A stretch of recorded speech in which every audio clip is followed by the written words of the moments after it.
Alright kiddos, welcome back. Today we're going to continue to talk about isotopes. If you remember, an isotope is an atom of the same element that has a different atomic mass. Now it's atoms of the same element, so they have the same number of protons.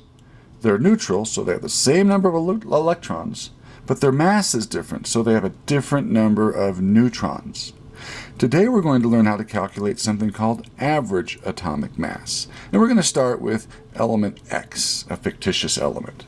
Element X consists of two isotopes, one that has a mass number of 6 and the other that has a mass number of 7.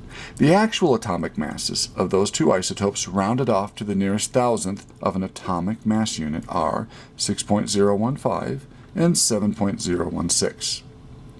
Their percent abundances are not equal. Almost all of that atom's isotopes have an atomic mass of 7.016. 92.41% of them do. Less than 8% weigh 6.015. So what do you think the average mass is going to be closest to? 6 or 7? That's right. If you said 7, you would be correct. Would it be higher than 7 or lower than 7? Again, you're correct. It would be a bit lower than 7 because a few of that element's isotopes weigh less than 7. So we're going to expect something really close to 7, but a little bit below 7. So this is how we do it. We take the mass of the first isotope, 6.015, and we multiply it by its percent abundance, simply expressed as a decimal. 0.0759. That will allow me to find 7.59% of this element's average atomic mass.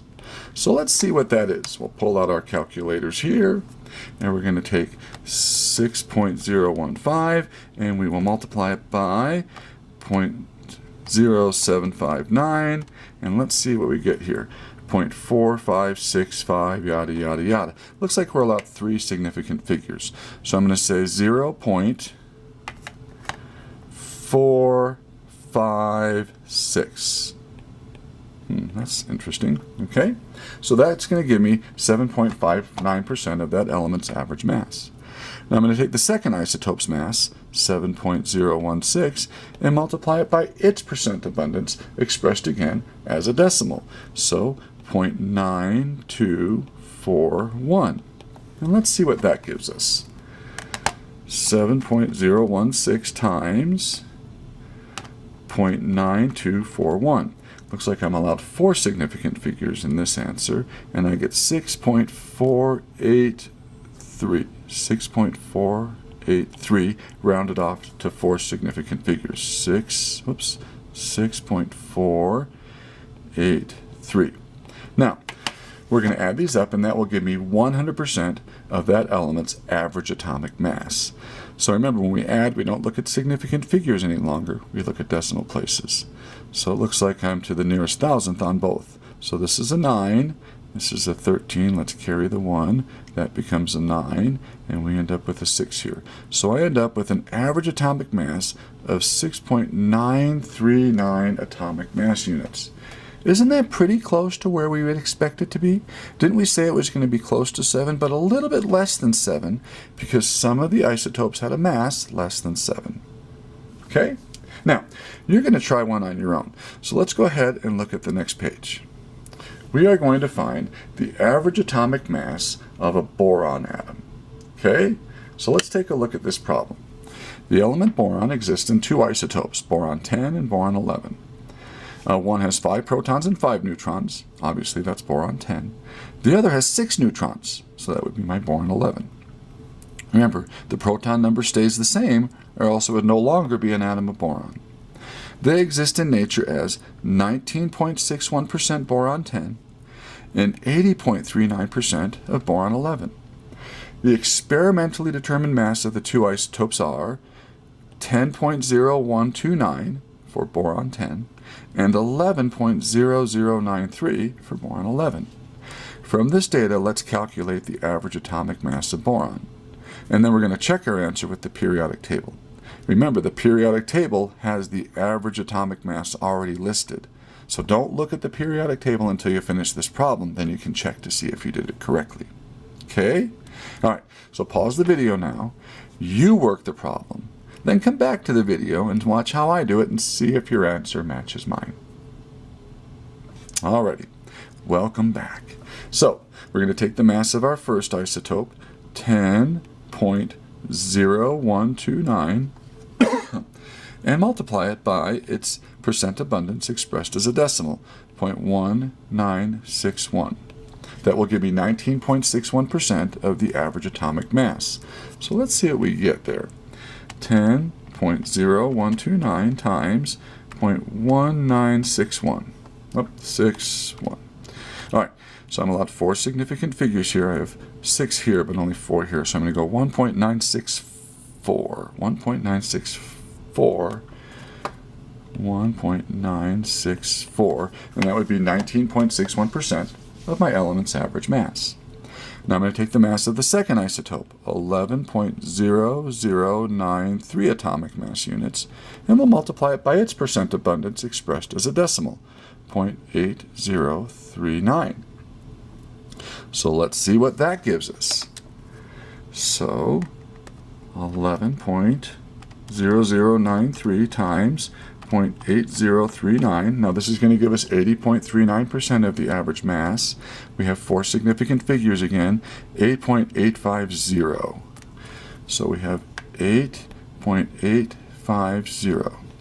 Now we'll add these two and we'll get 100% of our average atomic mass. It's like this is a 4, this is an 11, carry the 1, this is an 8.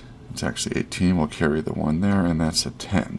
So I have 10.814 as the average atomic mass of a boron atom. Let's check on our periodic table. Let's see how we do.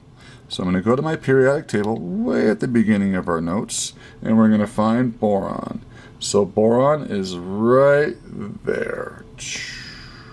And it looks like they have the atomic mass listed, the average atomic mass of 10.811. Aren't we off in the last digit? Yeah, remember our last digit's an estimated digit. So I'm totally fine, kiddos, if you're off in the last digit. So I feel pretty good about the work that I just did there. Okay, so let's go back. And once again, we got 10.814. The periodic table says 10.811. I'm pretty doggone happy with that. All right, let's do a little bit more practice with isotopes, just for fun. So take a look at this chart. We have the element listed. We have the atomic number, the mass number, protons, neutrons, and electrons. See if you can complete this table without my help. Now this goes back to the previous video. Practice on this. See how you do. All right. Welcome back. So let's see. Chlorine. Chlorine has an atomic number of 17. What does the atomic number tell us? That is correct, the number of protons. And it's neutral, so it also tells us the number of electrons. Very good. Now, how do I find the number of neutrons? Well, the mass number is the protons plus the neutrons. If 17 are protons, and I have a total of 35, aren't I 18 short? So 18 must be the number of neutrons. So this would be an isotope of chlorine. We call it chlorine 35. How about chlorine with a mass number of 37? What's its atomic number going to be? Well, yeah, it's still chlorine, isn't it? So its atomic number will still be 17, and it will still have 17 protons, and it will still have 17 electrons. However, take a look here.